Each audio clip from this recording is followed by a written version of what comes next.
Hello and good morning, everybody. Welcome in. Thank you so much for joining me on day 63 of the income stream. We got a lot to talk about today. In fact, here is the plan. First, we're going to recap what we talked about yesterday in regards to pre-selling and pricing. We didn't actually get into pricing yesterday, so we'll talk about that.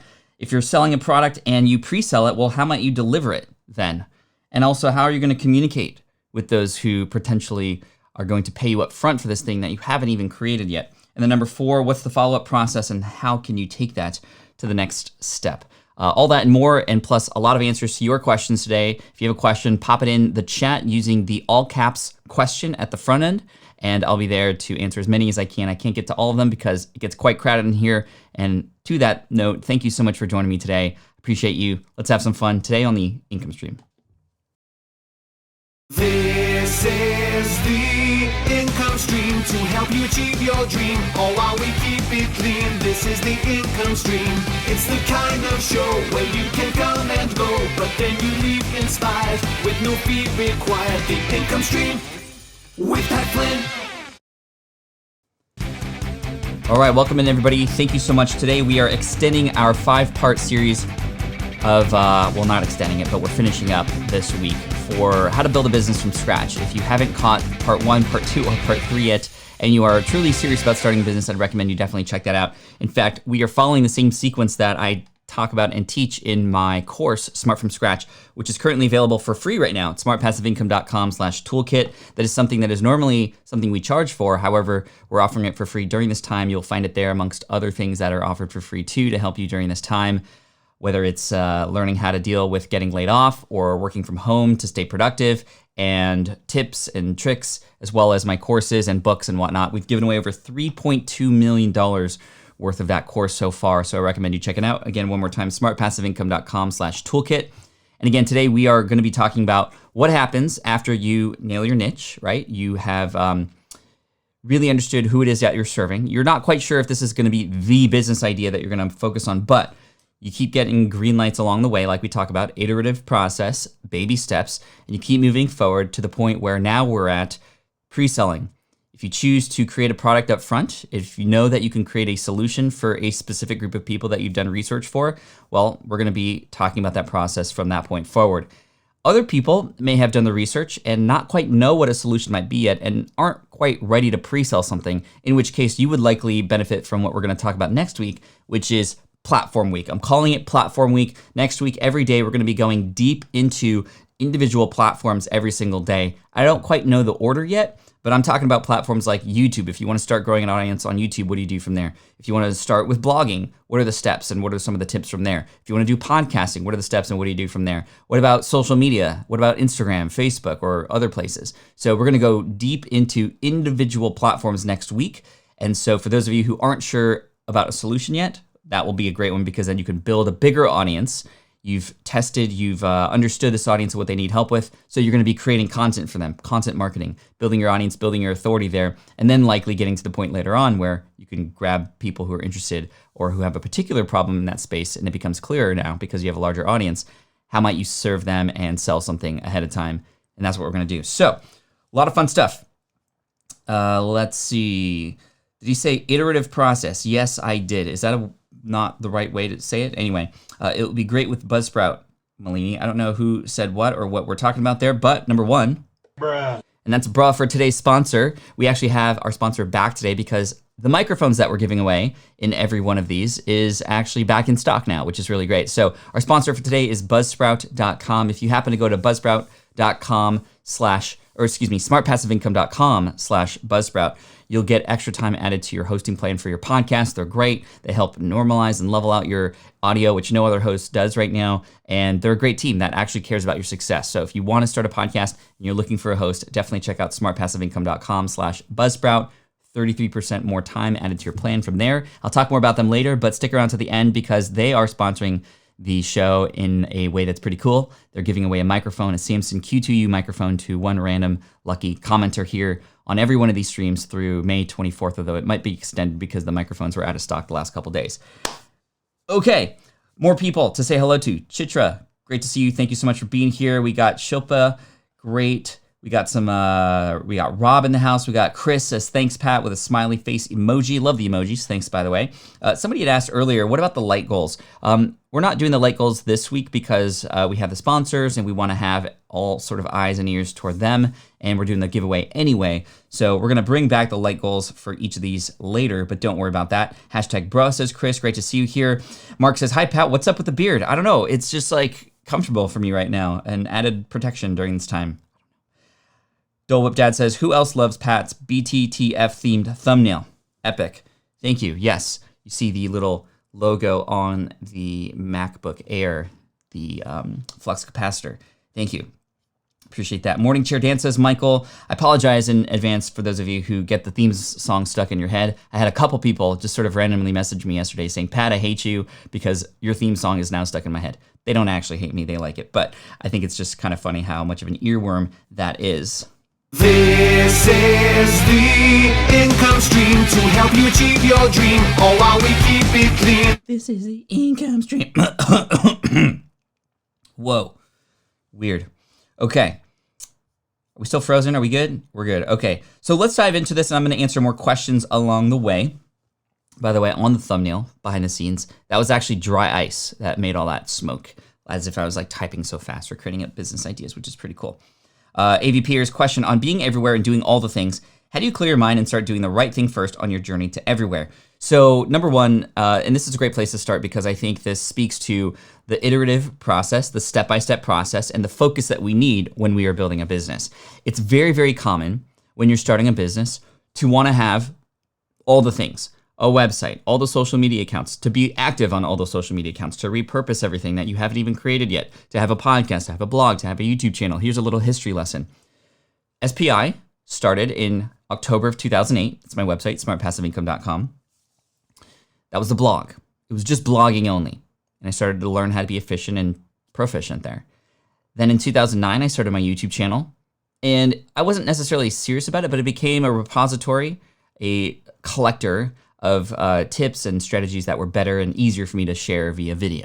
And that was 2009. A year later, 2010, I launched my podcast, July 2010. And that actually became the platform that I consider home or my hub for all things. In fact, it was the number one platform that was allowing me to find more people. And again, platform week next week, okay? Platform week next week. And then in 2011, I started speaking on stage. 2013, I wrote my first book. 2017, I created my first online course. So it took over a decade to be really everywhere. And in fact, the best way to be everywhere is to not be everywhere. And what I mean by that is you need to pick the right places or the right things to focus on that you can devote 100% of your time and energy into. Because it's a myth that you can do all the things at the same time. It's an absolute myth. You have to focus on one thing at a time. But what's nice about doing this online is that you can eventually get to the point where you have software or tools or at least extreme efficiencies and optimization on the things that you've done before to open up more time to allow yourself to explore other things later. Much like how the process of building all those platforms didn't happen at once. And so the big question is, to your question, AV Peers, is like, well, what do we focus on? And I think that's what a lot of this week is about. Focusing on who it is that you're serving is the number one priority and what they might need help with and how to best help them. A lot of people come to me and they go, Pat, what should I do first? Should I create an online course or should I create a coaching program? And I'm like, you're asking step 4 questions right now. You need to focus on step 1, which is who is it that you're focused on? What do they need help with most first? And what can you create for them? Whether it is something on a platform or an actual product that you could serve them with. And try to get one person, one result. That's the absolute best way to focus first. Upfront when starting a business, how might you get one person, one result? That allows you to put the blinders on. Do you need a LinkedIn account to help a person get a result? Probably not. Do you need a Facebook account? Do you even need a website? Probably not. Those are things that are step 2. Creating the platform, building the audience, showing proof, building authority, building a community. That's later. First, you got to get people results so that you can understand what they need help with and benefit from that and be confident in the steps that you're going to have moving forward, right? Dawn says, question, will you cover websites as well next week? I'm hoping so. Yeah, indeed I will. I'm going to be speaking definitely about blogging and blogging in terms of a form of content marketing through the written word and how to take advantage of SEO. And that obviously relates to your website. But specifically for websites, I think that will insert its way into that particular day, which is great. Yes, you don't need a website. You don't need a website. Just Samson today, crazy focused. Tandalea, focus. Yes, my problem. All of our problems, trust me. And if you have the DNA of an entrepreneur, this is what you're fighting against, the focus problem. So we're going to focus today on my coffee. Where are we at today? Charlotte. I was there for an event a while back. Question from 510 Books. I have a Facebook page. I'm growing from a local book and media warehouse sale in SoCal. How can I diversify my income, i.e. passive, say with affiliate links without being spammy? Again, what would be the next logical step for people after they purchase from you? What else could you serve them? Perhaps it's through an affiliate link or another product, or perhaps even pre-selling something that is just an idea, which is again what we're talking about today. So let's talk about the topic of pre-selling something. This is like, how do we test an idea essentially ahead of time before we actually create it? Now, to speak to what I mentioned yesterday, this isn't something that's brand new. In fact, in many different industries, this happens quite often. When you go to events, you pre-sell the event, right? You pay for the ticket up front. And that's more of an experience, but a lot of these things that we pre-sell may also lend itself to maybe thinking more about it like an experience, like an event, right? Like let's say, for example, that the thing that you are pre-selling, you found out that people in the space that you're helping need accountability, they need hand-holding along the way, in addition to the content that you're teaching them. Well, might you, instead of a online course where it's just information and there's no really contact with the creator unless there's office hours, might there be a way for you to have a weekly 2-hour teaching session where it's like a 4-week program? You teach on Monday, you have them execute, they do homework, they come back on the Monday after for week 2, and then you go through a 4-week program and that's 8 hours of total video. You build it with those people there. You could likely fill in a lot of gaps in between. You're getting feedback along the way, and that's the pitch. Hey, for the next 4 weeks, we're going to have a call every single Monday. I'm going to teach you what to do. And through the rest of the week, I'll help and support you. I mean, you're going to have homework. You're going to have worksheets to go through that I'm going to create for you as we go along. And then by the end of the 4 weeks, you're going to have your podcast launched on Apple and listeners and your artwork done and all the things that you need to get a podcast started, right? So that's one potential way to do it. Another potential way to do it would be to have modules essentially created ahead of time and then deliver them, drip them out to those people week by week. Or you can have them wait until the whole thing is ready, right? There's a number of different ways to do that, and we'll talk about deliverability in just a minute. But pre-selling is really key because it allows you to understand whether or not it's worth moving forward yet or not. Instead of what most people do, which is they build a product, they scream from the rooftops and they go, "Yo, buy my thing, buy my thing," and then nobody buys it. That's hard. That's deflating. And this is the most common way people go about building business. If you build it, they will come is the approach. And yeah, it's partly true if you know who you're building for and you've already had contact with them and you know that's the right thing to build, right? But if you just build something sort of on the sidelines without speaking to anybody about it, without letting people know about it ahead of time, without having an interest list like we talked about yesterday, well, then it's going to be very difficult. The other benefit of pre-selling is, let's say, for example, you've collected this interest list, you know a lot about this audience, you have a hypothesis that this idea that you have is going to work, you share the prototype with that person, right, or those people. Prototype in the physical space, much easier to grasp, right? Like, hey, here's a cardboard version of the thing I'm building. What do you think? This is what I'm going to be creating. Would you be interested in being one of the founding members or one of the first customers? If I get 20 or 25 people up front, then I'm going to actually spend the time to build this thing. If not, then I'm going to go back to where I started. And that's the whole point here. If you fail, it's not actually failing. If you sell this thing, you build a solution, you share it, and people don't pay you for it, well, there's a disconnect there. Hey, you said you needed this help. I'm creating something to help you. What is the problem? Why didn't you buy? And that's the great thing that you can ask people who said they're interested in something or who absolutely need help, but they don't purchase or they don't follow through. That's the point at which you know there's some issue. And then you can focus on that. Remember, focus being the big issue. By taking the baby step process, step by step like this, you can understand what is working, continue to move forward. You can understand what's not working, that's where you hone in on. So let's say, for example, you pre-sell something and people don't purchase. Now, normally you're going to expect people who go, well, I didn't buy because it's too expensive. Now, that's just code word. I'm just telling you, that's code word. If people tell you they didn't buy because of the price point, likely that's code for I didn't understand that this was worth my money. I didn't quite understand the value that you were offering with what it is this solution is. That's often very common. Another common thing is people will go, well, I just didn't understand exactly what I was going to get, which is a great thing to learn up front. You didn't do a great job of sharing exactly what this was going to do for them and how this worked. And number 3, you didn't communicate them with how it was going to be delivered. Excuse me, a little gassy today. But if people don't understand what this is or how it works, they're likely going to move away. But if it is a thing that matches with what they need help with, oftentimes the price is not going to be something that actually matters. Now, pricing is an issue here for sure. And there's obviously, if you charge $1 million for something like how to start a podcast, you're not going to get anybody to purchase, right? So there is obviously a line that we could cross. Now, what that line is, you're going to have to figure out, and it will take time. It will take experimentation. But you can quite understand and even have conversations with people ahead of time how much this would be worth to them, especially when it comes to the end goal. And this is the other important part of pre-selling. You're not just pre-selling the online course. Nobody wants to buy an online course. What? Nobody wants to buy an online course? No, nobody wants to buy an online course. Nobody wants to buy your coaching program. What? Oh, what happened to the surprise sound? That didn't work that time. Nobody wants to buy your coaching program? No, nobody wants to buy your coaching program. Nobody wants to buy your ebook. Come on. What's going on? Okay, anyway. It works I guess if I do them too close together, it doesn't have time to reset. Anyway, nobody wants to buy your ebook. People want to buy the result that you promise with that thing. Your online course, your ebook, your coaching program, that's the mechanism that you offer to get them the result. People will want to buy the result. Can you let me know in the chat if you understand that? This is probably the most important lesson from today, is the fact that people aren't buying the course. People aren't buying the 4-week program, the 8-week program. People aren't buying the modules. They don't care how many hours of videos they're going to get.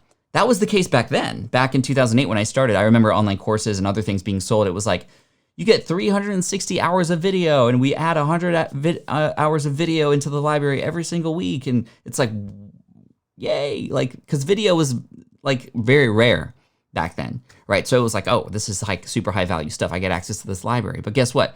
All these libraries exist for free now on YouTube and elsewhere. So people are paying for the result and the convenience of getting that result. In other words, they're also paying for time that they're saving. So people want to buy the result. Okay, yes, I understood, great. Don't sell the bacon, sell the sizzle.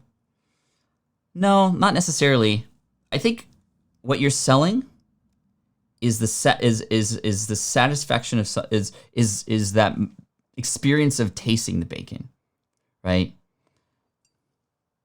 The mouth-watering, crunchy saltiness thing, right?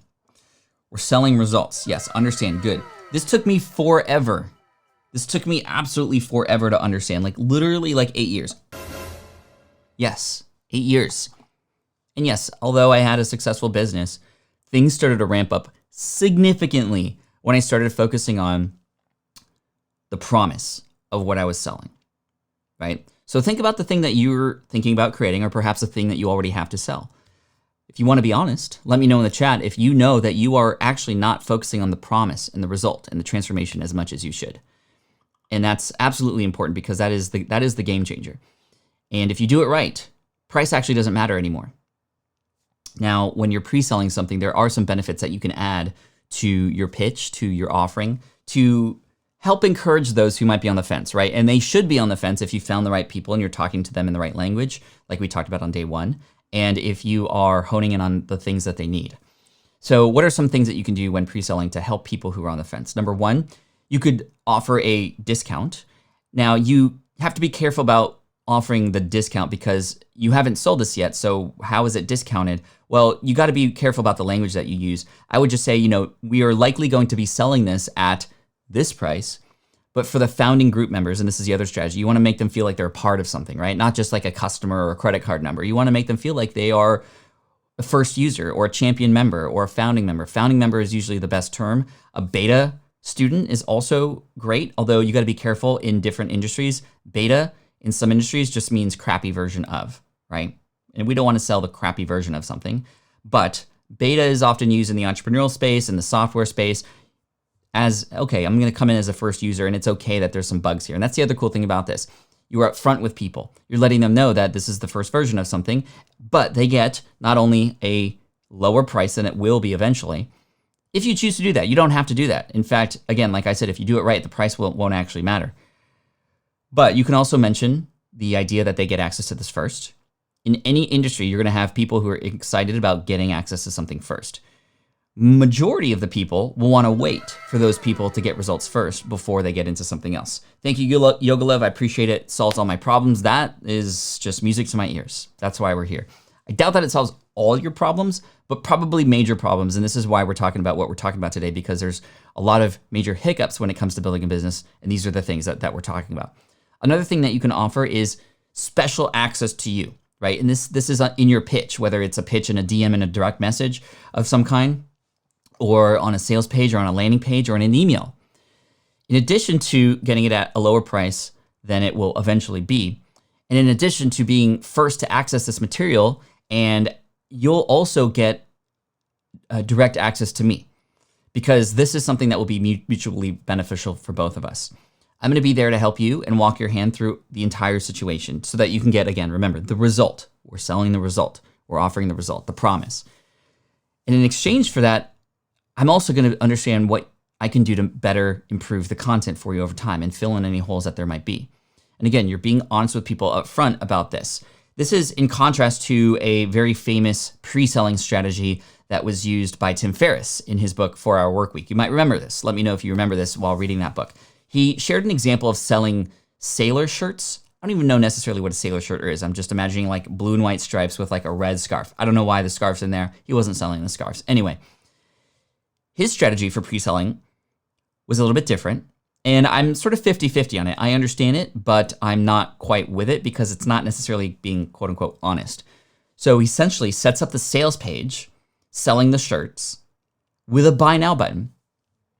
And then he sends advertising to those shirts with the buy button, not saying that they're not even made yet, right? Then when you click on the buy now button, it tells you, oh no, we're out of stock, but please leave your email below so I can let you know when when we get more inventory for these shirts. So he's collecting data on whether or not people are actually clicking on the buy now button, and of course taking it further and going, yeah, I want to know when. And of course, if there's enough people who leave their email and who click on that buy button, well, then you can assume that, wow, people are actually interested in this thing. I'm not quite with that strategy because a lot of people, for me, I'm just like, well, yeah, I get it, but I like the idea of understanding whether or not this is something people want ahead of time versus having to build the thing and then running ads and potentially, he probably had a budget and, some money up front to test it in that way. But I like the honest approach of, hey, we are creating this thing. You can be one of the first. I'll work, glitch in the matrix. I'll work closer with you and we'll make it happen together if we get this many people. That also encourages other people to share it with other people too. So, hey, if we get 10 people to purchase this 4-week program that I'm building for you, I will actually do it. So the other question about this is, well, what do you do if you get like one person? Well, if you get one person, that's very encouraging, right? Because somebody bought it and then there are likely other people out there like that. So if you are shooting for 10 and you only get one, you have a decision to make. You can either choose to refund, which you would let people know ahead of time. Hey, if we don't reach our goal, I'll just refund you, right? So people feel safe about their money if things don't actually go through. But if you have one, that's encouraging, right? Because then you can go help that person and understand why they purchased and rearrange your messaging to try and get more people in later. And you can try to help that one person. Or you can just go, this isn't worth it, and I'm going to refund that person and reposition myself or try something different and then go from there, right? So hopefully this is helpful.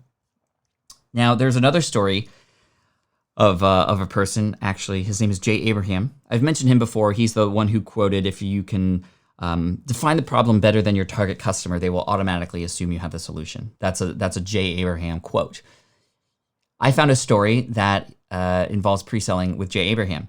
And he pre-sold a book because he's an author as well. And back in the day, back before the internet, he bought classified ads, one for each of the 3 different book ideas that he had.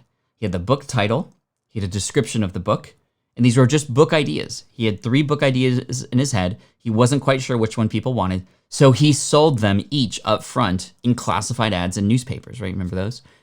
and each of them had a different phone number. And so he knew that whatever phone number people called to actually purchase the book and place an order, he knew that, well, whichever one was most popular, he would do it. And he would actually collect money from each of those. And then for the ones that didn't make it through, he would send that money back and say, you know what, sorry, this isn't going to be going the way we thought. Here's your money back. And then for the one that actually went through, he collected those payments and let people know, like, hey, this book will be delivered to you, in 6 months or so. And that also forced him to write it. But that's how he knew that, well, that was the book out of all the ideas that he wanted. So this was being done for a long time. It's being done in many industries today through tools like Kickstarter, but also you don't need these tools. You can just essentially collect payments up front. I know a lot of people who pre-sell and collect payments through PayPal. I know a lot of people who collect payments through Venmo, and just 10 people, like if this were easy, what would it look like? Oh, somebody would pay me $100 on Venmo, and then I keep in contact with them and deliver the thing to them when it's done or as it's going, right? So that's the first part. J.J. Abrams. Yeah, no, not the director and executive producer of Lost. Was he the director and executive producer? I think he was the director, right? Anyway, J.J. Abrams, and then Star Wars, the newer Star Wars. That guy's awesome. Maximus, what's up, Maximus? Good to see you here. Hadn't seen you in a while, but glad you're back. Working on my YouTube channel, and I literally uploaded a brand new video about 5 minutes ago. Hey, congrats, that's awesome. Working hard on my small business. That's what it's about. Love it. Yes, I remember the classified ads. I remember put ads and was so worried about being able to provide to everyone, and then crickets. Yes, it can be very difficult. There's a lot of friction to get to a classified ad and a lot of things that you're up against, right? You had to be really good at copywriting. And Jay Abraham, he was really good at copywriting.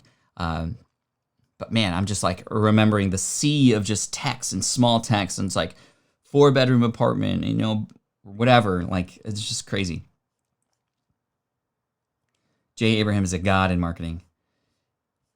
He's a legend for sure. Question, before I leave for day, I use Wix for my blog.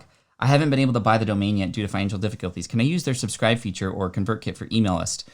I'm not quite sure what the Wix terms of service is. I honestly don't know the answer to that. You'll have to check with them, but that would be something that I would imagine that you could just ask their customer service to see if that's possible.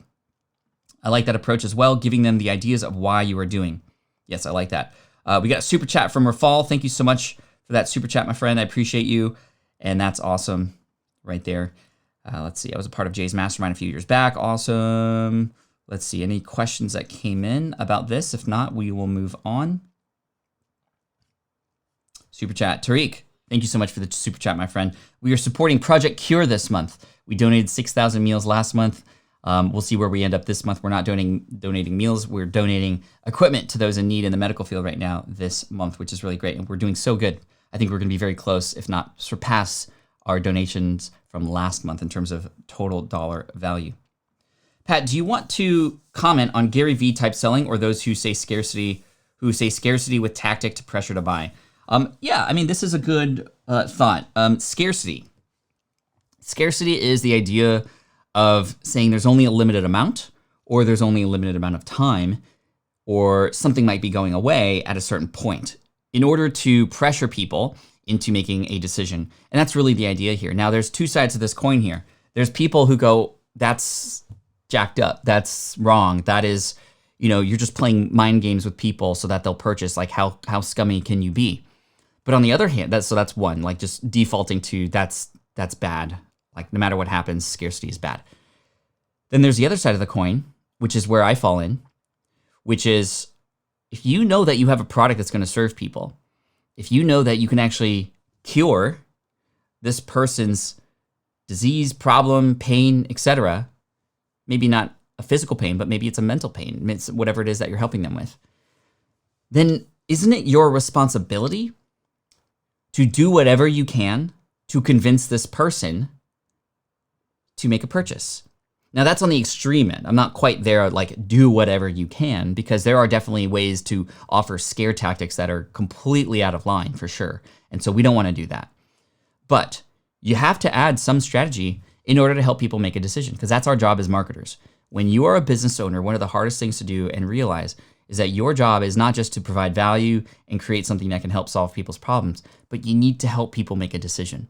We need to be professional decision maker helpers, decision maker helpers, right? Because if we just say, hey, our course is here and you can get it whenever you want, like you don't have to get it right now, but whenever you're ready, you can get it. If that's your approach, then guess what? Nobody's going to get it because they can always wait till tomorrow. We have to add some sort of language and speak to them in a way that they'll understand so that they'll understand, well, I guess I better make a decision now. And there's a lot of different ways to do this. If you're pre-selling something, there's essentially a baked-in scarcity process, which is by this date. So there's two things actually. By this date, this is like you just set an arbitrary date by which you are going to try and have X number of people purchase the program or get involved with what it is that you're going to offer, right? So the date. After that, you're not taking any more students. So people have to, in their mind, go, oh, well, I guess I better make a decision one way or another, and that's good. Another thing is what they might be missing out on. So FOMO, right? They might be missing out on, number one, the opportunity to be first. They might be missing out on the opportunity to get it at a lower price than it will eventually become. They will miss out on the opportunity to get access to you, which you aren't going to give access as much to people who come in later because, again, you're working a little bit more closely with those who are your beta students, your founding students. So that's essentially baked in, and those work really well. That is what has been our positioning in every single beta sell that we've had, and we beta sell every single course that we do. And we're also doing these workshops now. We actually are coming up with a new workshop on May 27th called Click and Convert, and we're pre-selling this. Now, although it's a product, we are treating it like an event, and this is another thing. You got to make a decision before the event happens, right? So we're treating these workshops as if they're events because they are. They're live, and we're teaching in Click and Convert how to create subject lines, titles, and headlines that get people to click, right? So that's very valuable, and that definitely is going to be something that will be a nice add-on for people who are doing things like email marketing or affiliate marketing or whatever it is you might be doing online. So anyway, thank you for that question. I think that is really helpful, and hopefully, I don't know, let me know if that was helpful for you. Good question, by the way.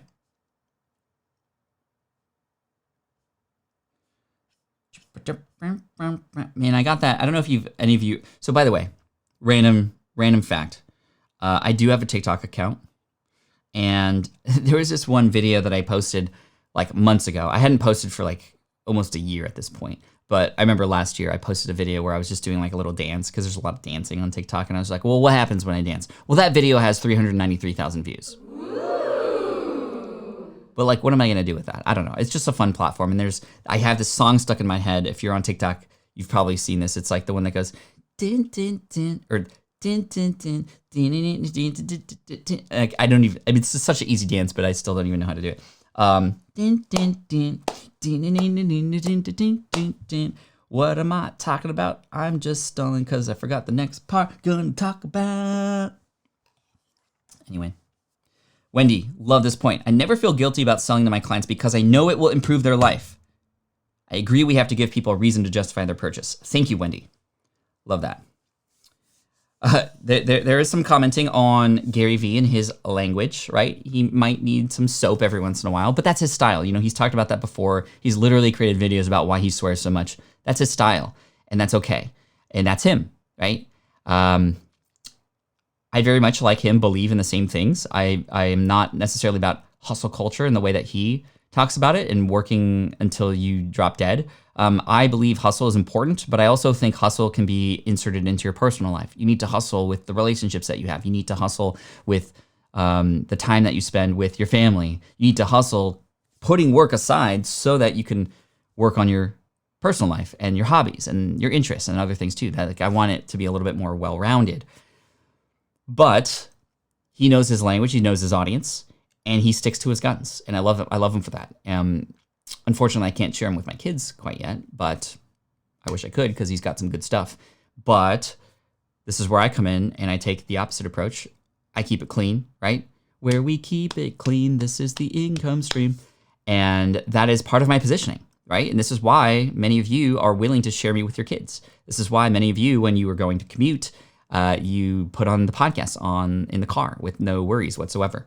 So anyway, that was kind of fun to talk about. But I love what Wendy said here, right? If you know that this is helpful, then you're going to be more encouraged and more confident to sell it, and people are going to receive it more confidently. And I think that's key. So the question is, how can we be so sure? This is where a lot of people struggle. It's like, I'm creating this, I'm so scared. What if this doesn't work? Get one person, one result. If this is something you struggle with, Get one person, one result. One more time. Get one person, one result. Because when you do that, it unlocks everything in your brain. And it might be such a manual process. You might have to talk to this person every single day for 3 weeks to get them that result, so that you can understand what they were struggling with, how they were going through the process, what you forgot to talk about, and what the struggles are. So that when you package this up and put it into a 4-week program in a group or in an online course or in a book or what have you, then you'll know, number one, how to actually take people through because you've done it before. And number two, you'll actually have a real life testimonial that you can get behind mentally, and also your audience can get behind. And when they hear that person's story and all that you've done to help them, then it won't seem like it's so random anymore. You actually are meant to help people in this, which is pretty cool. Joey says, what's the difference between marketing and branding? An interesting question. I haven't really thought about this before. I think branding is, in a sense, how people talk about you when you're not there. When you're not actively doing something to promote your brand, what are people saying about you and what it is that you offer? What's the tone? What is the feel? What is the emotion behind what it is that you do?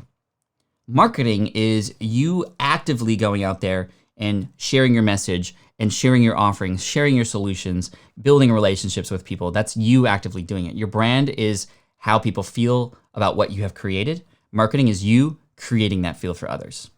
Oh, that's kind of a cool answer. I like that. Zesty says, how many students is good enough to start a course? So if you're pre-selling, right, before you deliver this, we'll start talking about these next points. Pre-selling and pricing, we talked about that pretty well, which is good. Delivery and communication we'll talk about next. But to your question here, how many students is good enough to start a course? For many, it's just one. If you are comfortable moving forward with knowing there's one person that you want to help, and this is the one result with one person you want to get, so that you can unlock that confidence, so that you can unlock that proof and get that testimonial, then you can start with one. I think that's huge because where there's one, often there's many, right? And then you can focus on helping that person. They can tell you essentially why they bought, what was it about that, and then the next time you get more people in, well, you can go. Now, if you get one person the first round, like let's say you pre-sell and you only get one person in, and if you're not quite sure that that's good enough and you're just like, I don't know if that's worth it, well, use that first person who purchased. I don't like the word use, but like you have one person who bought. Ask them why they bought, what they're excited about, and then take what they say and share it with others who might have been a little bit reluctant because they're not sure if other people are doing it too. And when people see that other people have done it too, they're more likely to purchase. This is called social proof. We are, as humans, a group mentality type species, right? Where we want to do what other people are doing, and we're more comfortable doing something if somebody else has done it first, right? So you can take, even though a person hasn't gone through the course yet, the fact that you've made sales, that you have customers or a customer, you can share an email that follows up and says, hey, I just want to let you know and tell you a little bit about Elton, who came in and he's excited to do X, Y, and Z. And the reason he purchased is because he has a family and he knows that this will help him, add a little bit more income into his, because he wants to take more vacations, or I don't know. And then you can tell that real life story to everybody else who was on the fence, and that can potentially bring people over, right? Which I think is really cool. Chris says, if you get that one person, then switch it up to one-on-one coaching. Yes, I like that too. That's a very smart thought for sure. Francis says, OMG, I was the one student once. I'm only now realizing that. That's really cool. Okay, so let's talk about deliverability, delivering this thing. So again, it depends on what it is you offer, and it might change, right? Like Chris said, let's say that you thought that you had, and you shared a prototype of this course that you wanted to create, and you wanted to get like 5 to 10 students up front to pay you to see if this is worth doing or not, and you can work with them. To build that, you were thinking that you were gonna create the course material and then deliver it on Monday, and then they work through it as you were creating the next modules or the next lessons, and then deliver that the next week. And then over the course of an 8-week session or 4-week process, then they would have had everything. Everything will now be recorded. You have your fully baked online course, right? But if you get one student, you might change it and go, okay, well, I'm gonna do one-on-one coaching with you because I wanna deliver you the highest value, and you've got one customer, but you ask them to pay, and then you're just going to essentially teach them sort of on a week-by-week basis in one-on-one calls on Zoom meetings, and then hopefully walk them through that process. And as you are going through that process, you are also collecting information and learning about, well, when you build your online course or choose to make this a full-on coaching program or consultation thing, then you can understand the systems, you can learn the process, you can understand what works, what doesn't, and where the struggle points are, so that when you work with more clients down the road, and now you have this testimonial, this thing will work out much better. So deliverability is really important, and communication is a part of that, right? So when you pre-sell something, the thing doesn't exist yet.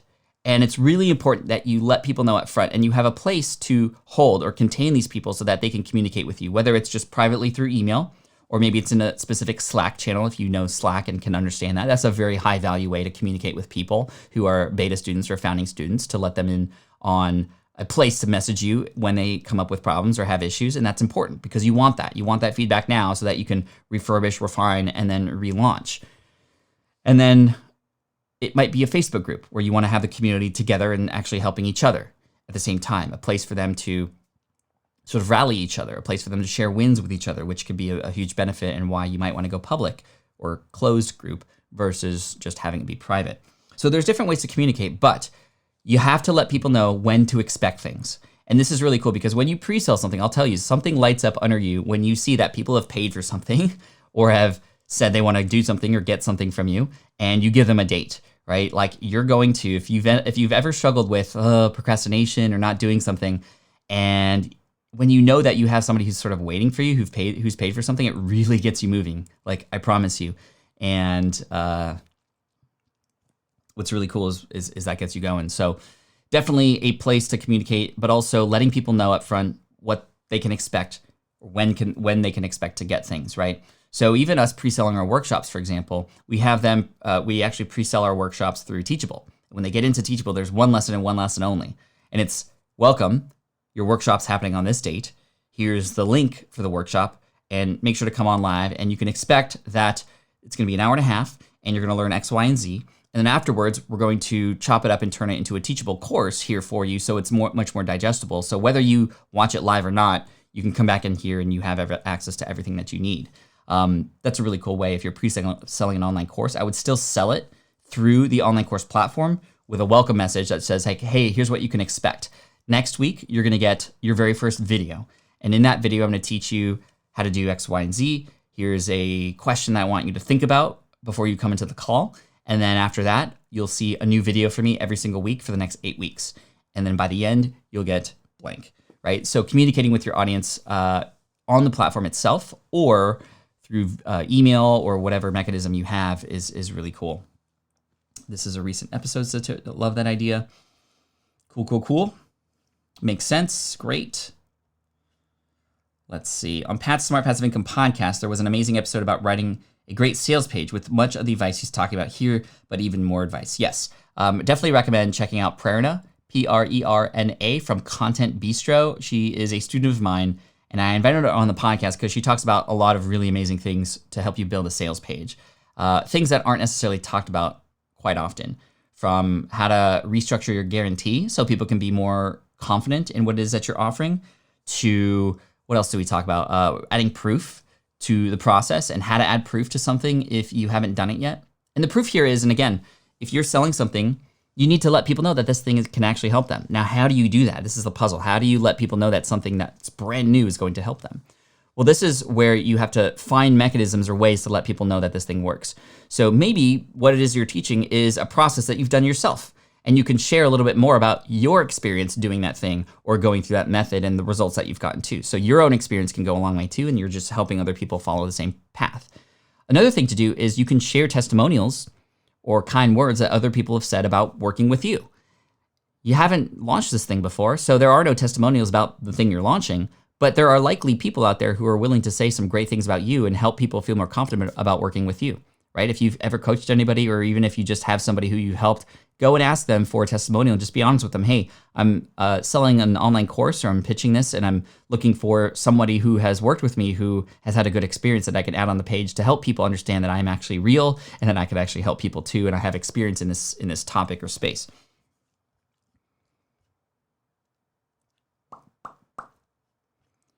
Why do all my work with Zoom calls start at 11? Do they know I have to be on the income stream? Thank you, Kwok. Well, you can watch the replays of these, by the way.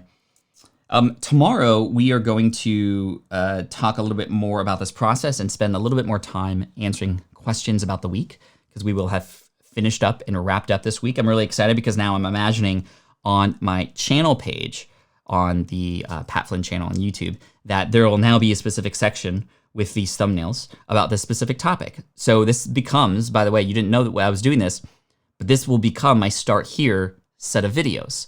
So thank you for being a part of this. And for those of you watching the replay, thank you. Make sure you hit subscribe if you haven't already, and hit that bell notification icon too, so that you can get more videos headed your way.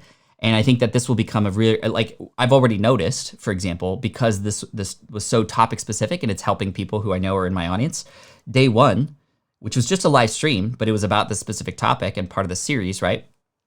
Day one has about 5,000 views already. Our normal rate of viewership for these live streams, when they're just more general, are about 2,000 after a week. And we aren't even a week through yet, and we already have 5,000. So this just speaks to what planning can do, especially if you have a content platform, and how creating series can work really well for you. And we're gonna talk more about this next week. Next week is Platform Week, which is really exciting. Next week is Platform Week. Now, to finish off here before I get into final questions, I wanna talk about the follow-up process. And the follow-up process meaning, let's say you work with people and you're getting some results, which is great. And let's just fast forward to the point at which, you know, you've delivered all the content and everything's fantastic.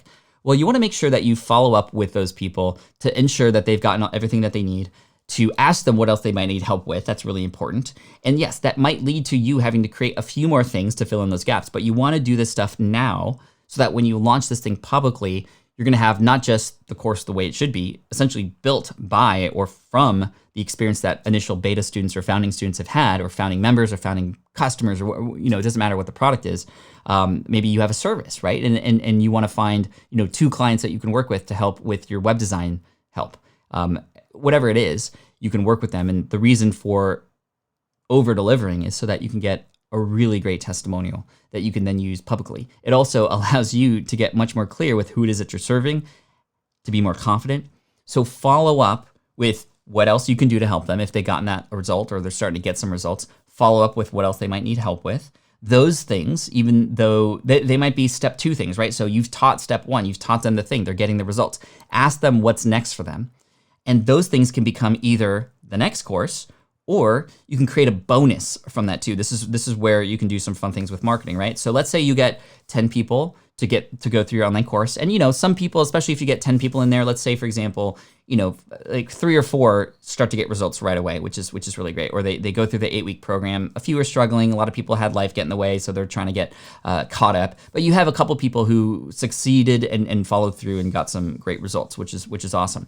You follow up with them. You can ask questions like, okay, well, from here, what are the things that are most interesting or exciting to you now that you've built this, or now that you have this? Like, what would be next for you in your eyes? I have some thoughts and ideas, but I want to hear what you think first, so we can see if they align. And then what you can do is, let's say, you know, you help people start a podcast, right? And then they go, okay, well, I'm really interested in learning more about, you know, my voice and how to use it and how to stay, you know, keep endurance for my voice and like voice training lessons. Like, I didn't think I would need it, but now that I'm doing podcasting a lot, I feel like I can use that. Okay, cool, duly noted. Now I can either pop that in the course later, or here's what I would do instead. I would create a bonus.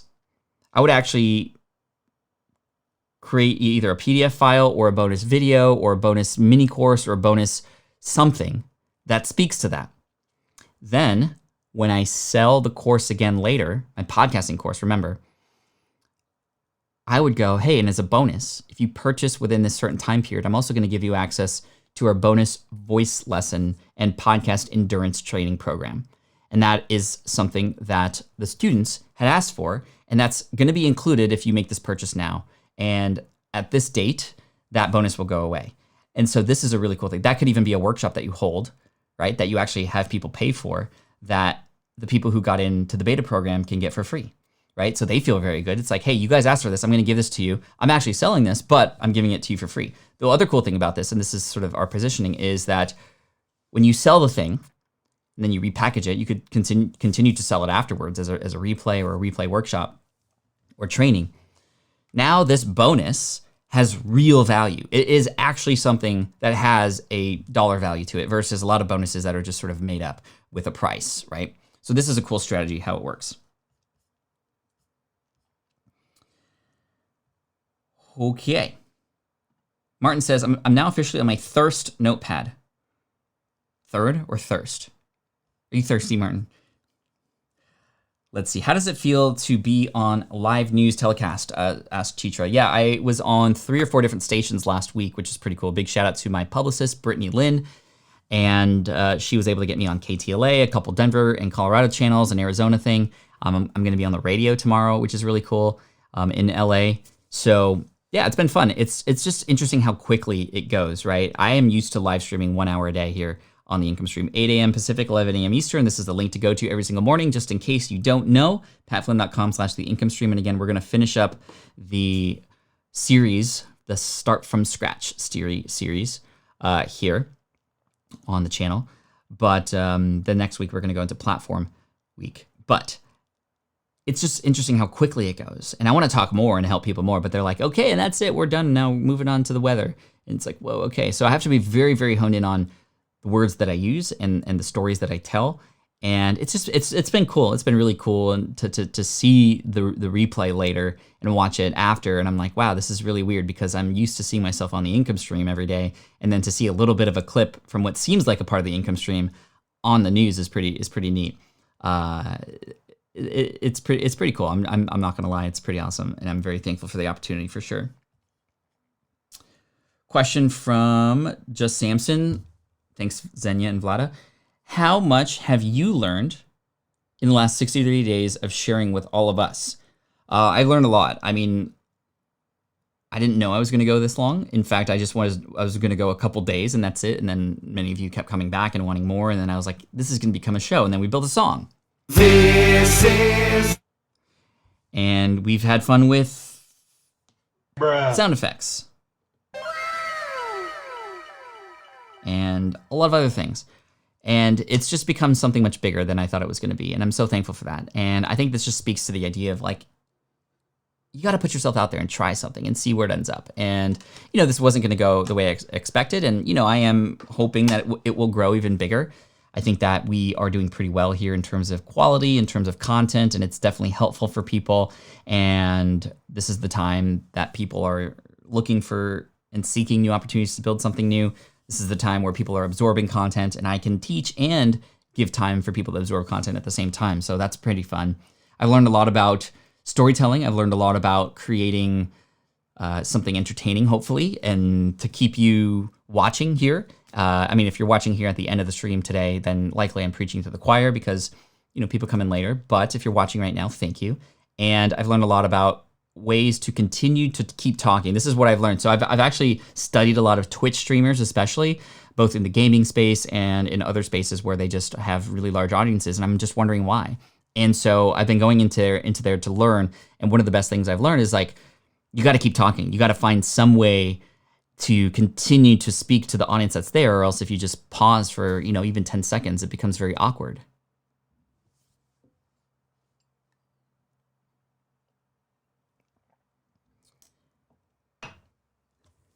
And it's made me realize that I have a lot more to share than I thought, right? I thought this was going to be impossible. How could I go for 63 days straight, 1 hour a day, 63 hours talking without stopping? But a lot of that has to do with you too, because many of you are asking amazing questions.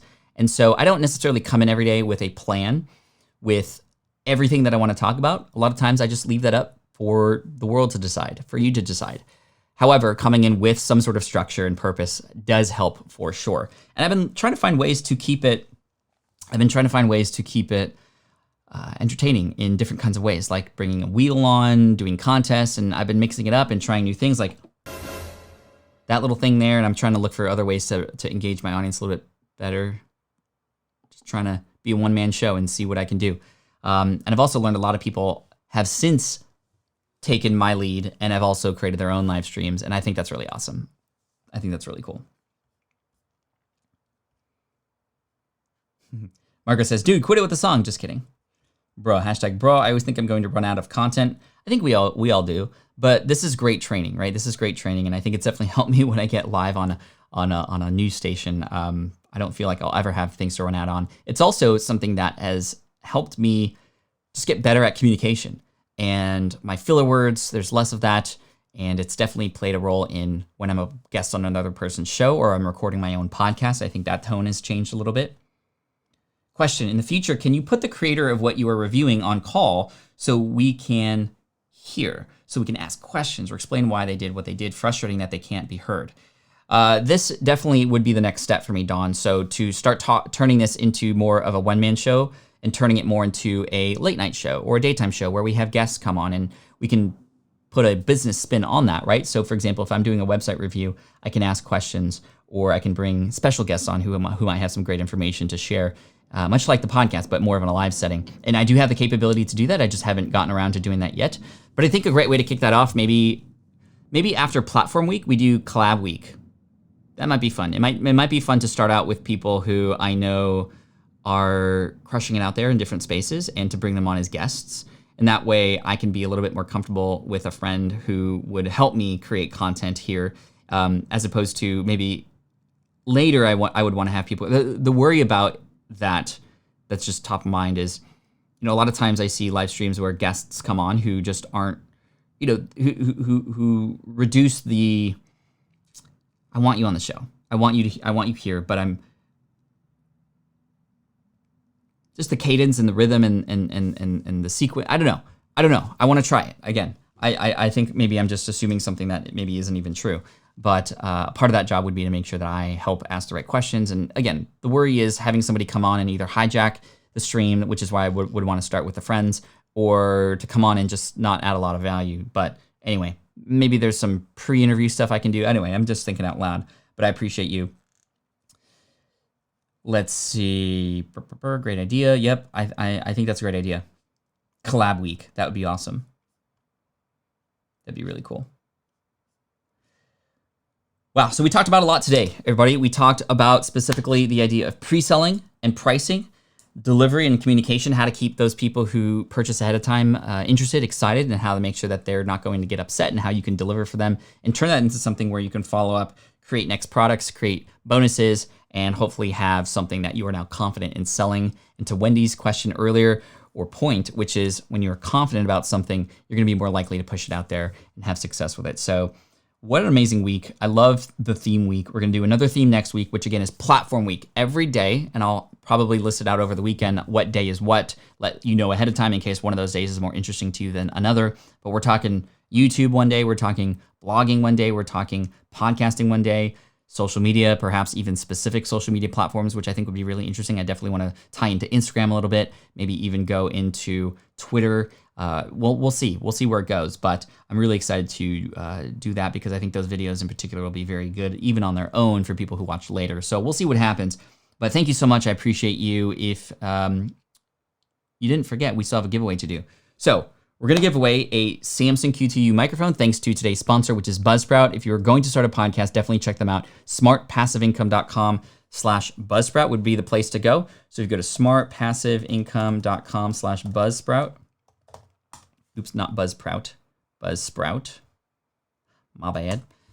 That will take you to a page where you can see this is an affiliate link, but you get 33% more time added to your plan, whichever plan you choose, and they make podcast hosting easy. It's literally the best user interface, makes it so easy to get up everywhere, and they have an amazing plan, especially with that added on top of it. Smartpassiveincome.com/Buzzsprout. Thanks to them, they're sponsoring. They're gonna give away a microphone. We're gonna do that right now. So what I'm gonna do is I'm going to randomly select somebody who has commented. I'm gonna scroll to the top here. We've had over 1,600 comments today, which is really amazing. I'm gonna go to the side view. I'm gonna play some music. You're gonna see the comments. I'm gonna start at the top, scroll down wherever my cursor lands. That's the plan and that's who wins. So here we go. All right, so here's the cursor here. Let's scroll up. Okay, I am all the way up. And scroll down. Whoever we land on, that's who wins the microphone. Here we go. 3, 2, 1, 0.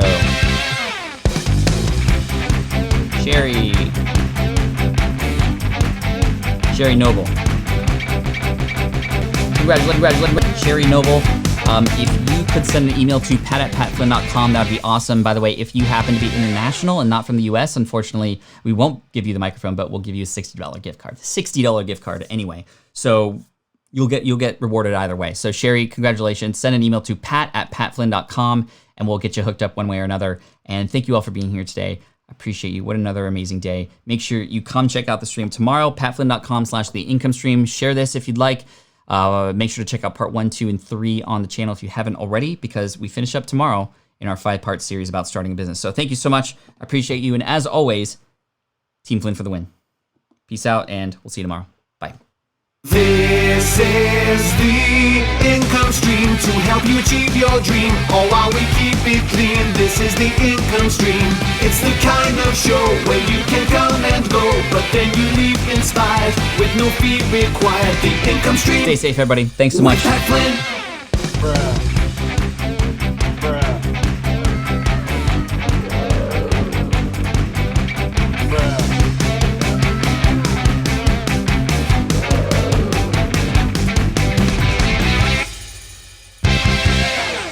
Bye, y'all. Appreciate you.